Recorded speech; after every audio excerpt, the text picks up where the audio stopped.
bahasa we call it as hubungan air larian lebat hujan, or in English is rainfall and runoff relationship. Okay, since we have international students, I'll be explaining in English, and those who have difficulty in understanding, you can feel free to message us or email us or whichever that is easiest. Okay? So before I go in depth about the whole setup that we'll be doing in lab, I would like to ask you guys, do you know what is runoff?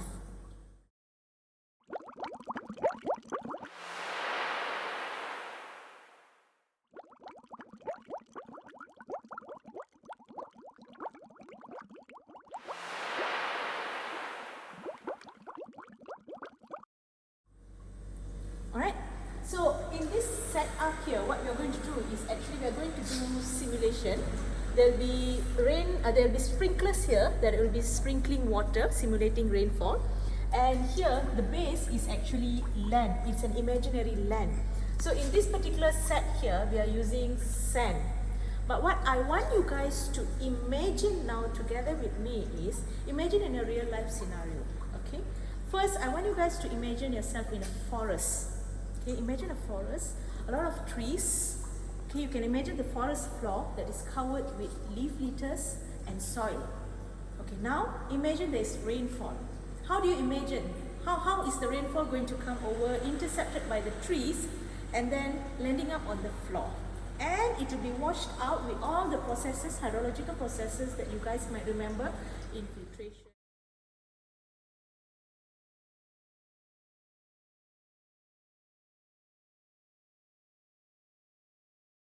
All these things comes along, and then it will be going to the river. In this case, it will be discharged in this particular part here. Okay, so now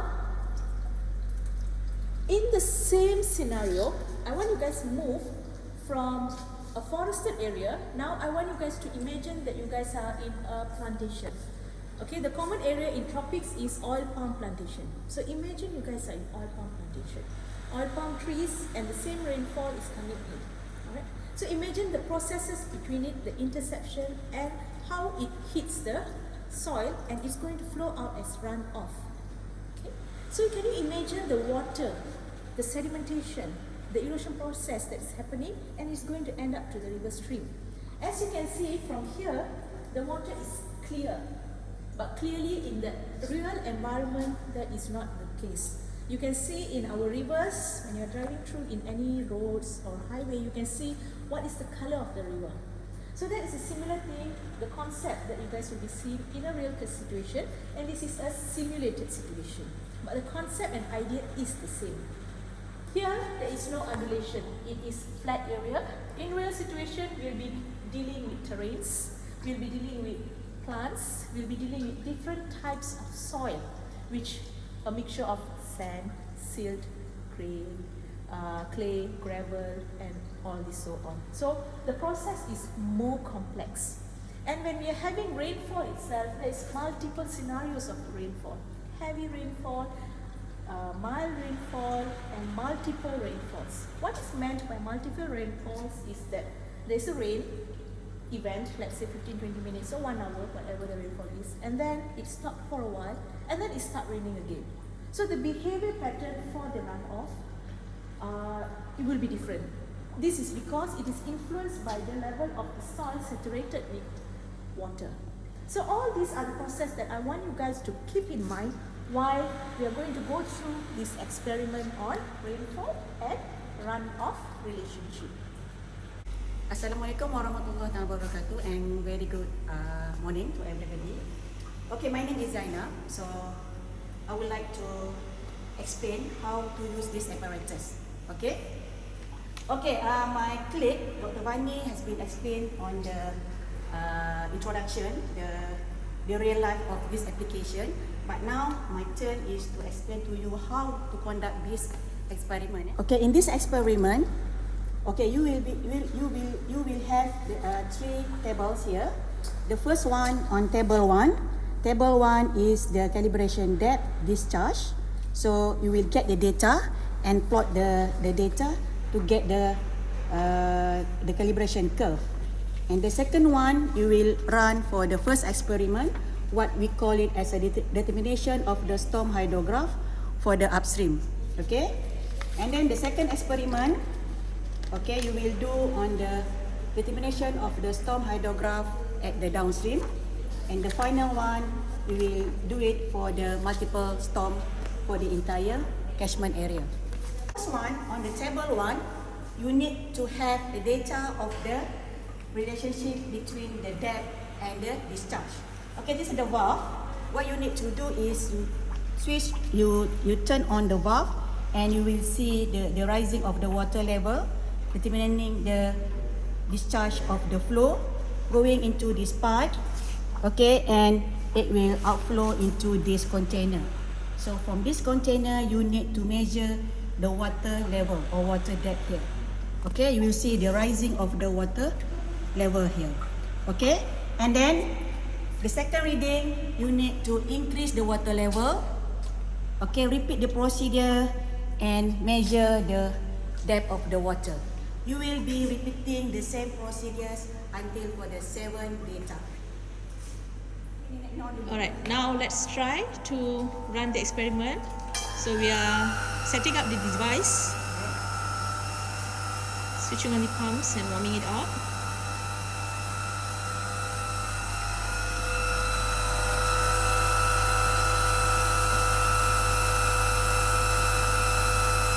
Okay, now we will do the first experiment for the storm at upstream for the entire catchment area. So this is on the valve for the upstream. Okay, we got 8 valves here, the sprinklers. So we need to open only 4 valves, representing for the upstream. Okay. And if you see inside, you can see the infiltration or runoff happen inside the catchment area. It will go to the downstream, and later it will infiltrate into the soil and goes to the container, whereby you need to record or measure the water level at this container.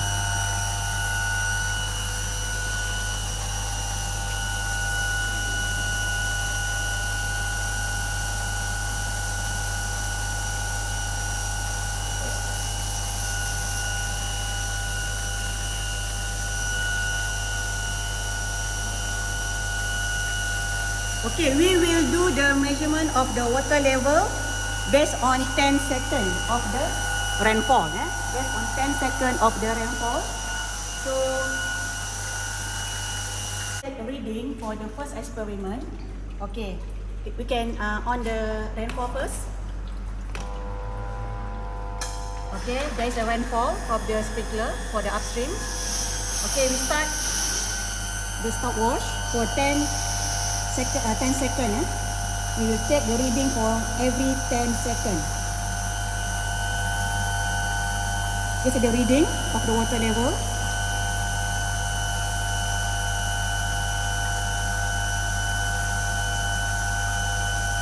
Read. Go slow. Okay.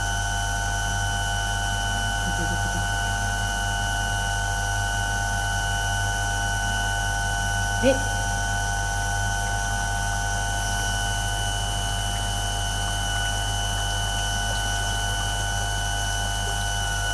Read.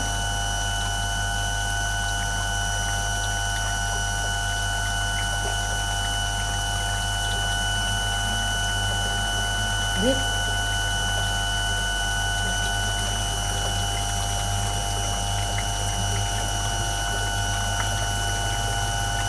Read.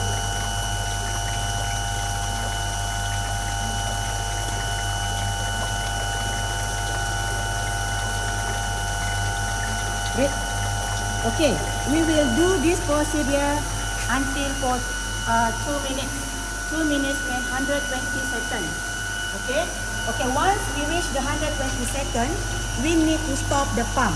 But the stop will still continue. Okay. So when we stop the valve, okay. Okay, you will see the reduction of the water level. Okay, you will see the reduction of the water level. So you need to calculate the reduction of the water level based on the 10 seconds. Similarly, what continually like what we have done previously until the last 3 readings is a constant. Okay, then we can stop the experiment.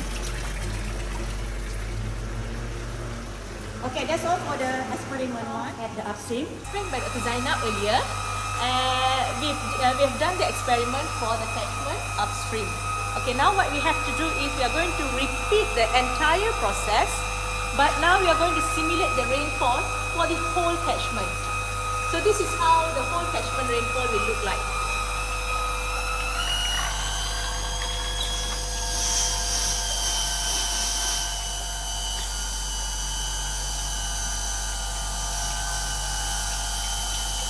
If you can see, there are valves here. 1, 2, 3, 4 sprinklers sprinkling in water. Earlier, the experiment we only did for upstream, where these sprinklers were off and only this. So we are going to let the rain fall for 2 minutes, then stop, then take the measurement and repeat the same process. And for the next measurement, multiple rainfall, what we'll be doing is the same experiment, let it rain for 2 minutes, and then we stop, we do the measurement for 2 minutes, and then we switch on again the pump for 2 minutes, and then switch it off again and re-monitor. So that is how we are going to do the experiment for multiple rainfall within a catchment. So that's about it on the theoretical part of this particular experiment. Hi again. So earlier we did on the laboratory part. I would like to ask you guys certain principles if you guys knew, and these are the things that you guys need to understand before you can really interpret what we did earlier. So the first thing that I mentioned is on runoff. I hope everybody knows what is the meaning of runoff. It's quite simple. There's 2 things. One is run on, one is run off. What is run off is you have surface.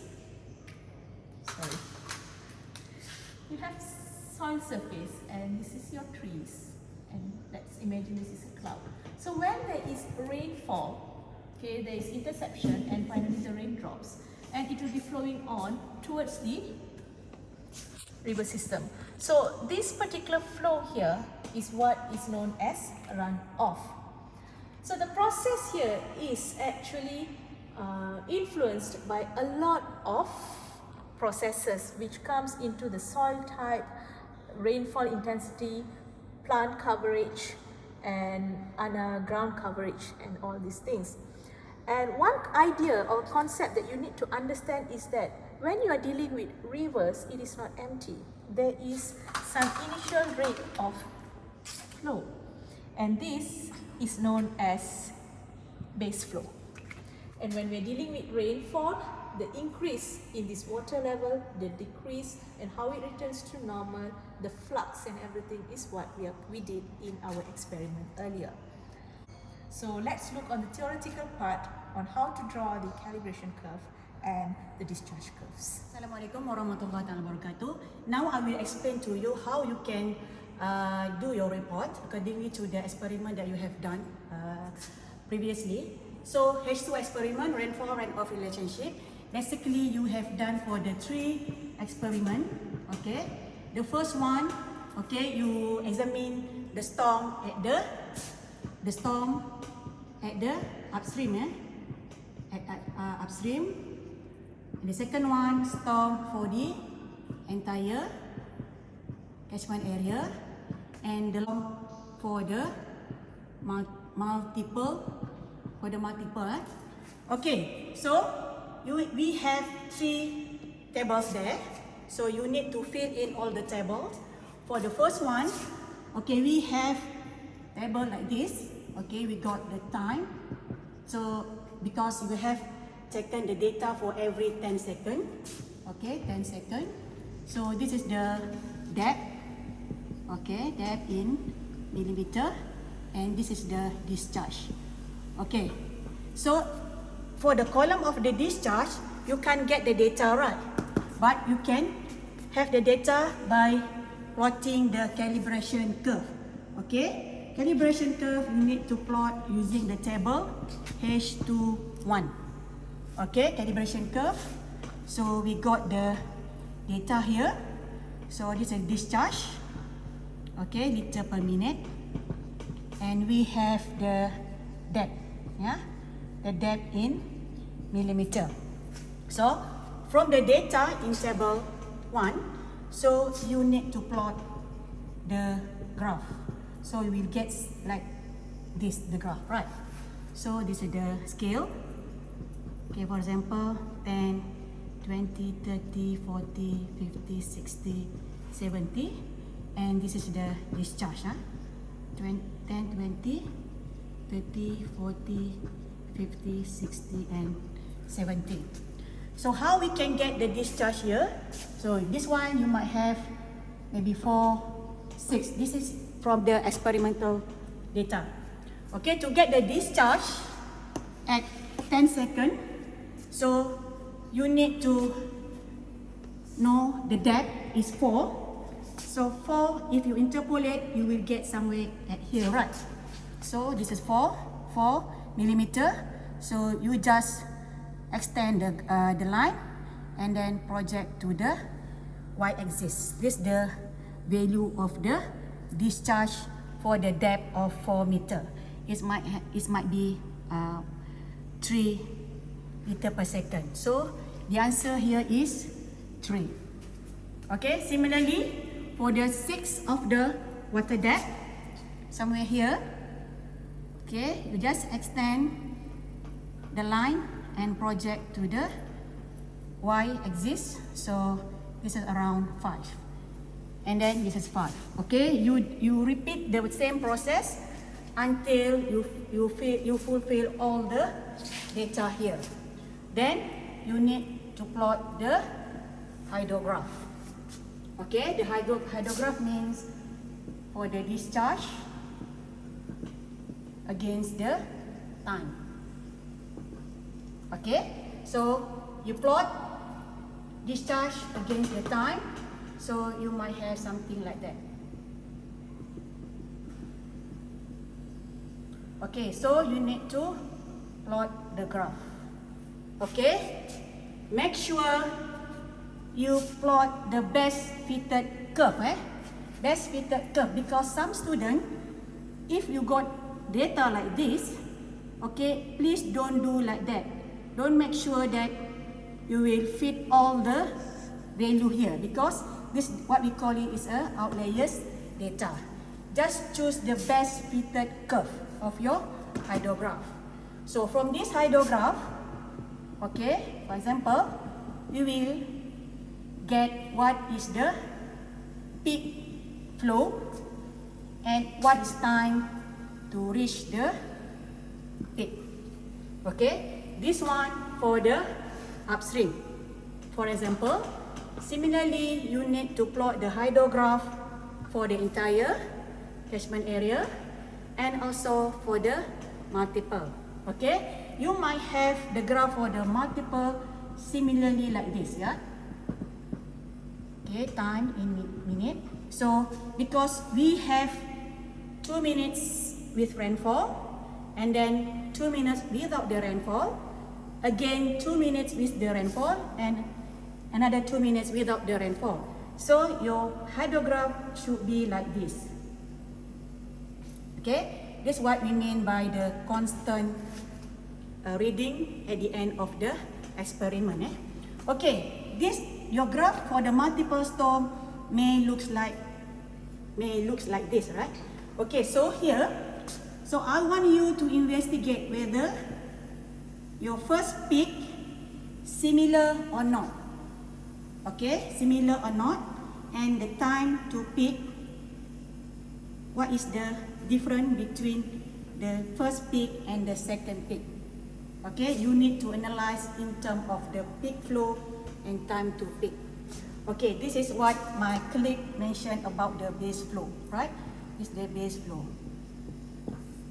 Okay, so the intensity of the flow of the intensity of the flow is you run for the 2 minutes, right? So you need to find what is the intensity of the rainfall. Okay. I think that's all for us. So wish you all best of luck. Okay, Dr. Bani, do you have anything you want to tell students? Yeah, the one keynote that I would like to emphasize is when you guys are doing this experiment, keep the real life situation in your mind. And this is applicable for modeling approaches. And in real life situation, you'll be using with runoff plots, runoff sheets, or other field-related measurements. But the principles are similar as what the designer explained earlier. So, all the very best. Yeah, thank you. Thank you.